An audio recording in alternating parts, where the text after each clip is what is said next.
नमस्ते, मैं अर्चना श्रीवास्तव मलेशिया से आप सभी का स्वागत करती हूँ और सभी का अभिवादन करती हूँ। आज साहित्य संगम संस्थान के 5 वर्षीय कार्यकाल पूरा होने के उपलक्ष्य में होने वाले समारोह पर मुझे अपने उद्गारों को प्रकट करने का मौका मिला है। इसकी मुझे बेहद खुशी है। मैं सबसे पहले इससे जुड़े हुए सभी आदरणीय महानुभावों को अशेष बधाइयाँ और शुभकामनाएँ देती हूँ। मेरी कामना है कि यह संस्थान उत्तरोत्तर विकास कर हिंदी डिजिटल साहित्य में अपना उत्तम मकाम हासिल करे। हिंदी साहित्य अपने उद्भव से लेकर आज तक अनेक क्रांतिकारी और संकटकारी दौर से गुजरा है। अनेक पड़ाव, काल और आक्रमण से निकलता हुआ आज अति आधुनिक डिजिटल युग में प्रवेश कर चुका है। यहाँ इसका सामना इलेक्ट्रॉनिक गैजेट्स और मानवीय संवेदना से हुआ है। दोनों का अनोखा समन्वय और उससे निकला परिणाम ही आज के हिंदी साहित्य का चेहरा होता जा रहा है। कहते हैं विशुद्ध रूप से साहित्य समाज का असली चेहरा प्रतिबिंबित करता है। हम देख भी रहे हैं कि कैसे लोग और उनकी पूरी मानसिक भावनात्मक ज़रूरतें मोबाइल और इंटरनेट की दुनिया तक आ सिमटा है। वास्तविक और आभासी जीवन का बंटवारा हो चुका है, जिसका साफ असर साहित्य के रूप और प्रस्तुति पर परिलक्षित होता है। साहित्य की सफलता भी उसकी सामान्य उपलब्धि, सहजता और सफलता पर टिका हुआ है।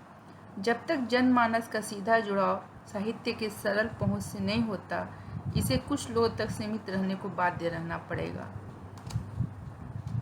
इन्हीं सब शुभ विचारों से प्रेरित होकर साहित्य प्रेमी साधक आदरणीय भाई श्री राजवीर सिंह मंत्र ने अपने कुछ अनन्य मित्र सहयोगियों के साथ साहित्य संगम संस्थान नाम के डिजिटल साहित्य को समाज के समक्ष पेश किया।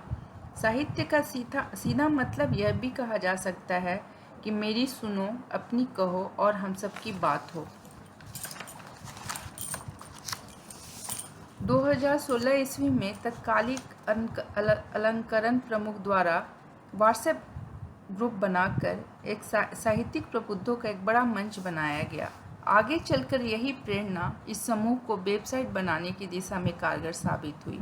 इससे बहुत दानी और कृपालु साहित्यकारों का आर्थिक सहयोग और भावनात्मक सहयोग का मिला। उन सब के योगदान से ये एक बड़ी संस्था के रूप में आज सबके सामने है। कुछ ऐसे नाम हैं जिनकी निष्ठा और योगदान अप्रतिम है। मैं उनका नाम लेना चाहूँगी। अध्यक्ष श्री राजवीर सिंह मंत्र, सह अध्यक्ष श्री रोहित रोज, आदरणीय मिथिलेश सिंह मिलिंद, आदरणीय कविराज तरुण जी, आदरणीय श्रीमती छाया सक्सेना जी, आदरणीय अरुण श्रीवास्तव अर्णव जी, आदरणीय आशीष पांडे जी, आदरणीय वंदना श्रीवास्तव जी तथा अन्य सारे नाम जो शामिल नहीं है लिस्ट में, फिर भी उन्हें पूरा श्रेय और उन्हें सम्मान दिया जा सकता है इस संस्था के लिए। इसके उपरांत कहा जा सकता है कि इलेक्ट्रॉनिक हिंदी साहित्य की दिशा में एक नए युग का सूत्रपात हुआ, जो भविष्य के हिंदी साहित्य का बुनियाद गढ़ रहा है। आदरणीय शैलेंद्र खरे सोम जी के सार्थक प्रयासों के बल पर छंदों के प्रशिक्षण का सूत्रपात हुआ। आगे बढ़ते हुए पंच परमेश्वर, अलंकरण शाला, व्याकरण शाला, गीतशाला, दोहाशाला, गजलशाला आदि साहित्य के विविध आयामों को विकसित और पोषित करने वाली इकाइयों को स्थापित किया गया। इसके अतिरिक्त सभी प्रदेशों के नाम से अलग अलग इकाइयाँ खोली गईं, ताकि हर प्रदेश की अपनी निजी भाषा, पहचान और संस्कृति का भी सही तरीके से स्थान और पोषण मिले। साहित्य प्रेमी आसानी से फेसबुक के खुले मंच से जुड़ने लगे। ऐसे ही लोग मिलते रहे और कारवां बनता गया।